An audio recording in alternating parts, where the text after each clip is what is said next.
This video contains nothing anymore. It has escaped. Spooky fishing is very spooky and scary. For 3 days every skyblock year, you can catch death like you're in 14th century Europe. From sentient farming equipment to Mori Calliope, you can profit off the dead for the cheap cost of a lot of fishing gear, and not fishing gear. Seriously, the making of this video took 3 other skills and an entirely separate event.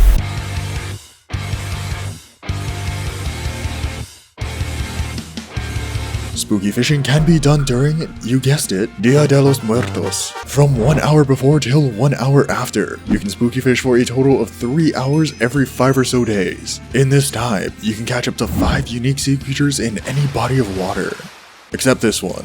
Admins found out and decided no more fun shall be had. The Scarecrow exists, I guess? It throws hay at you, and then it dies. The Nightmare is exactly what it sounds like. If you don't kill it quick enough, it launches you into the air, because upward knockback isn't like your other knockbacks. It doesn't really do any damage, but damn is it annoying. If you're lucky, you can steal its foot. The Werewolf is apparently a Minos follower. I didn't even know it had this ability until I checked the wiki. Don't worry though, there is a simple solution called just kill it faster. Doing so will give you its skin, which you can use to turn into one of them. Oh, look at what we have here. It's my YouTube channel. The Phantom Fisher has come to haunt you. Like me in your YouTube homepage with my very normal thumbnails. It got fished up, so now it's your turn. It'll cast at you and try to reel you in. He's just like me for real. Please like and subscribe so I can upgrade my channel from being dead to being alive. If you're lucky, you can get a Phantom Hook. This is a very good fishing item and a very bad replacement for what we once had. The Grim Reaper. It's literally just the Grim Reaper. Me in the doctor's office being gratefully informed that I have just caught death. It'll attack you with definitely not texture swapped frozen scythe and slow you down with each hit. Upon death dying, you will receive a soul. Why, thank you. I seem to have lost my previous one in the making of this video. You may also receive a Vampire Fang, used to turn this mining pet used for a combat-focused event into a fishing pet. If you're lucky, you can even get a worse version of the Shredder. No, it is not good, just throw it into the museum. And last, but certainly not least, the Deep Sea Orb. This is not a sea creature, but it is dropped by the last 3 sea creatures, and is one of the big chase items from spooky fishing. It is one of 2 best-in-slot fishing armor reforges, out of 3 total reforges, granting a whopping 1% sea creature chance on mythic armor pieces. Yeah, it doesn't look like a lot, but it is 4 times more than festive. Your other chase items are Purple Candy and Soul Fragments, both of which are guaranteed from their respective sources. Now's the real question. How? First of all, where? Being able to catch these sea creatures from any water source gives you a lot of options. Maybe the only fishing island in the game. Maybe the other fishing island disguised as the mining island. It's the mining island. We are fishing in the Crystal Hollows once again, specifically the Precursor Remnants, Jungle Temple, or Mithril Deposits. You see, as much as I dogged on Piscary fishing in my Crystal Hollows video, it being such a bad method in a vacuum means it's actually really good when you add more stuff to it. It's essentially standard water fishing with 1 added legendary sea creature, so raids for spooky sea creatures are minimally affected. Being in the Crystal Hollows also means you get access to the heart of the mountain, because of course the mining progression tree would give you fishing stats and magic find. The Crystal Hollows also doubles as a build-a-barn workshop. Find water, dig or build an area around it, dig or build a hole behind you 4 blocks deep to drop mobs into, and voila! Barn fishing. When you reach the sea creature cap, swap 2 magic find sets, or don't, use a Fire Veil wand, swap 2 Daedalus blade, and drop down into the hole to kill all the sea creatures quickly. The one exception to this is the Water Hydra. If you want to gamble with Hydra heads, just kill them like normal.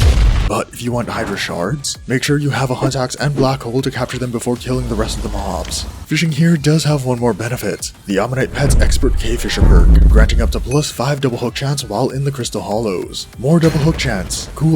Very cool, in fact. However, with the sheer amount of fishing stats given from the Heart of the Mountain tree, and also some enrichments in gemstones, it is possible to get max fishing stats with the Mythic Bat Pet. The supposedly best spooky fishing pet in the game with its sonar ability. Yes, I did already make a video about the Mythic Bat Pet several months ago. No, you should not watch it. The video was bad, I was bad, and what you're watching now is actually an apology video for speaking the bat's name in vain. As such, I ran 2 tests, one with Mythic Bat Pet and one with maxed Ammonite Pet, 3 hours each. In both tests, I had 300 fishing speed, 100 sea creature chance, 7 and 12 double hook chance, 55.5 fishing wisdom, around 300 magic find, and 116 hunter fortune. I used full festive Magmalord armor, Pigeon Rod of the Sea with phantom hook, titan line, and stingy sinker, 3/4 snowy gill splash with a thunderbolt necklace, mythic bat pet and legendary ammonite pet, both with burnt texts, whale bait, subterranean fisher 40 from Heart of the Mountain 6, miner's blessing from Heart of the Mountain 8,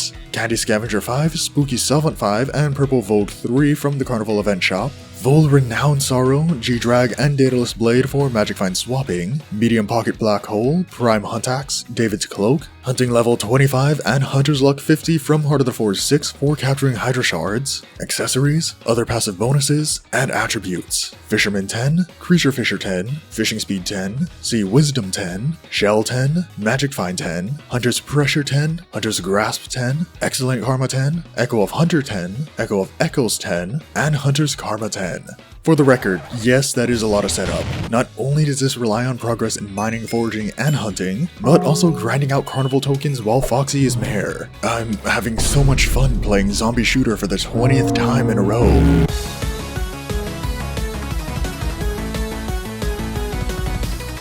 From 2 tests, 3 hours each, I got 141 and 131 enchanted lily pads, 5,000 and 4,700 green candy, 2,100 and 1,900 purple candy, 31 and 23 lucky hooves, 462 and 385 werewolf skin, 8 and 7 deep sea orbs, 5 and 3 phantom hooks, 41 and 35 soul frags, 10 and 5 vampire fangs, 4 and 2 bobbin scriptures, 38 and 19 hydra shards, and 4 and 0 Bestiary 6 books, resulting in a total of 138 million and 110 million, or 46 million and 36.9 million per hour. Now, that's a difference of 28 mil, or 9 mil per hour. Does that mean Mythic Bat Pet is strictly better than Ammonite? Well, probably, but let's understand why. Looking at Bestiary, I got 808 and 780 Scarecrows, 426 and 398 Nightmares, 268 and 220 Werewolves, 102 and 92 Phantom Fishers, 23 and 22 Grim Reapers, 17 and 10 Water Hydras, and 24 and 31 Abyssal Miners. For fishing XP, I got 3.4 million and 3.2 million total, or 1.15 million and 1.09 million per hour. So almost everything lines up correctly. Using Mythic Bat means you get more spooky sea creatures. Using Ammonite means you aren't using a bat pet, meaning you catch more non-spooky sea creatures. And since spooky sea creatures give more fishing XP, you get more fishing XP when using Mythic Bat. But there are a few things to consider. For some reason, I got more Hydras with Mythic Bat. I dropped 4 more Bestiary 6 books using Mythic Bat despite catching less Abyssal Miners. And Ammonite gives a ton of Sea Creature chance, so you can use Magic Find enrichments over Sea Creature chance enrichments. Now, what...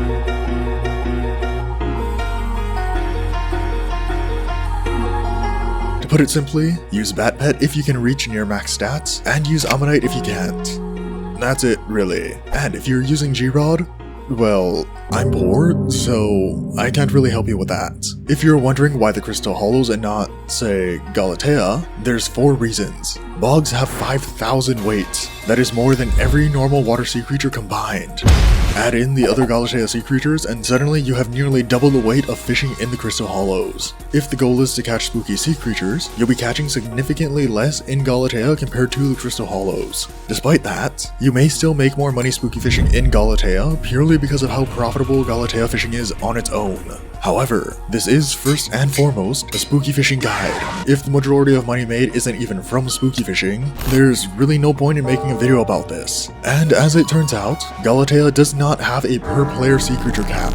In the Crystal Hollows, you have your own personal sea creature cap. Once reached, you cannot catch any more sea creatures until you kill the ones you've spawned. This does not exist on Galatea. Instead, there is a global sea creature cap per lobby.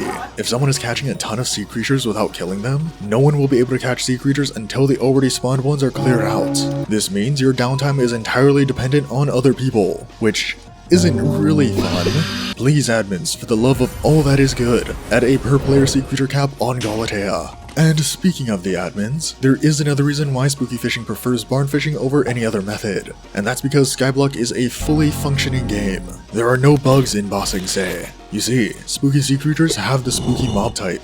These mobs from the spooky festival also have the spooky mob type. You can't damage these mobs with projectiles. So of course, that means you can't damage spooky sea creatures with your fishing rod, because your fishing rod happens to be considered a projectile.